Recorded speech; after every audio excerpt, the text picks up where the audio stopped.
Secretary Tapan Debbarma, আমার ছোট ভাইকে আমার আন্তরিক শুভেচ্ছা এবং অভিনন্দন।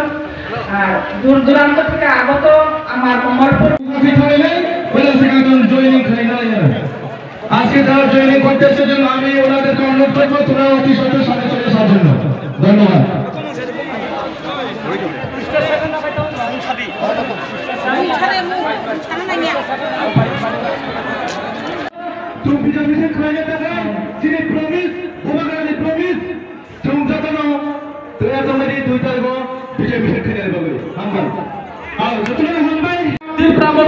মহারাজার হাত ধরে তার সম্ভব, কারণ তীব্রমথাই পারে শেষ প্রতিরোধ গড়ে তুলতে।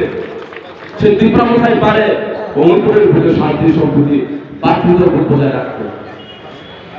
আপনারা দেখেছেন 2021 সালে যখন টিএডিসি কাউন্সিল নির্বাচন হয়, সেই নির্বাচনে তীব্রমথা একাই 18টা সিট নিয়ে সংখ্যাগরিষ্ঠ হয়ে বিজেপিকে হারিয়ে আমরা কাউন্সিল দখল করেছি।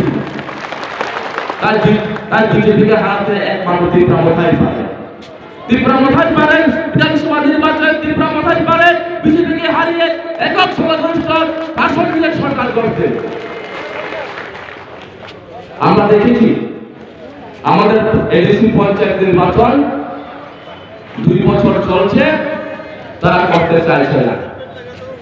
তারা বলছে করোনা ভাইরাস চলছে, করোনার অজুহাত দেখিয়ে তারা আমাদের ভিলেজ কাউন্সিল নির্বাচনগুলিকে বাতিল করে দিল। এটা করোনা ভাইরাসের ভয় নয়, এটা হচ্ছে মহারাজার ভয়। মহারাজার ভয়ের কারণে ওরা ভিলেজ কাউন্সিল নির্বাচন করতে পারেনি, কারণ জানে যদি ভিলেজ কাউন্সিল নির্বাচন হয় তীব্রমথা 500 সদস্য ভিলেজের মধ্যে সবগুলি দখল করে ফেলবে, তাদের শূন্য হাতে ফিরতে হবে। সেই ভয়ে তারা ভিলেজ কাউন্সিল নির্বাচন করেনি। আর তারা বলে বেড়ায় সবকা সাথ সবকা বিকাশ। আমি বলতে চাই ত্রিপ্রাসাদের বাদ দিয়ে বিকাশ সম্ভব নয়, মুসলিমকে বাদ দিয়ে বিকাশ সম্ভব নয়, মণিপুরীকে বাদ দিয়ে বিকাশ সম্ভব নয়, পিছিয়ে পড়া হিন্দুস্তানের সম্প্রদায়কে বাদ দিয়ে বিকাশ সম্ভব নয়, গরিব অংশের মানুষকে বাদ দিয়ে বিকাশ সম্ভব নয়। এই বিকাশ সম্ভব একমাত্র ত্রিপুরা রাজ্যের আপামর জনগণকে সাথে নিয়ে এগিয়ে গেলেই তার বিকাশ সম্ভব।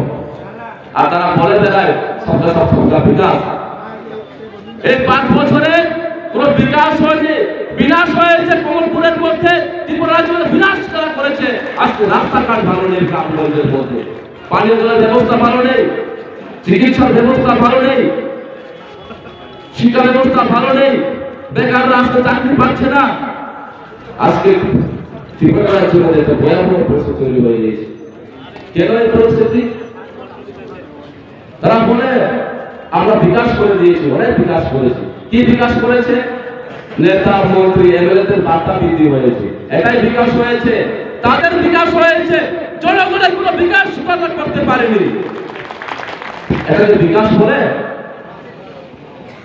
কিন্তু আমরা বলতে চাই তীব্রমথা যদি ক্ষমতায় আসতে পারে 2023 বিধানসভা আটকাতে পারবে না ওরা, কারণ ওদের সরকার থাকবে না।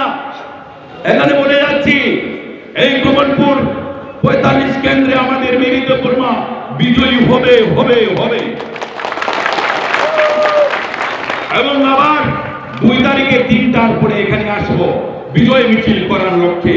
অবশ্য বিজয় মিছিলে আপনারা সবাই সামিল হবেন, কারণ আপনারাই ভোট দান করবেন মেরিদবর্মাকে। কারণ সমস্ত সময় সব দিনে আগামী 5 বছরে মেরিদবর্মাকে আপনার দরজায় পেতে হলে মেরিদবর্মাকে ভোট দেবেন। এবং আপনার সুশাসন, আপনার অধিকার যদি আপনি চান মেরিদবর্মার কাছে সেটা দেবে, এটা আশা সমস্ত মানুষ করে। কারণ যেখানে ভোট দিলে নষ্ট হয়ে যাবে আপনার ভোটটা, সেখানে দিয়ে লাভ নেই।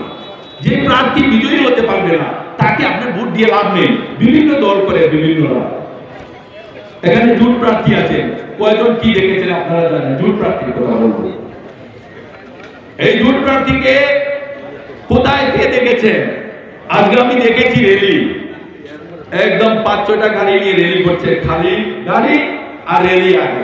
বন্ধুগণ, কমলপুরের মানুষ বুঝে গেছে কাকে ভোট দিলে এখান থেকে বিজেপি মুক্ত ত্রিপুরা হতে পারে। সমস্ত জায়গা ত্রিপুরা রাজ্যের সমস্ত যত ক্যান্ডিডেট আছে, ত্রিপুরা মতো হোক অন্য হোক, মানুষের কথা বুঝে গেছে কাকে ভোট দিলে এই ত্রিপুরা থেকে কুশাসনকে বিতাড়িত করতে পারবে। এটা একটা কুশাসন। আরে বাবা, মিসবল বাবার নাম শুনলে তো বাবা অনেক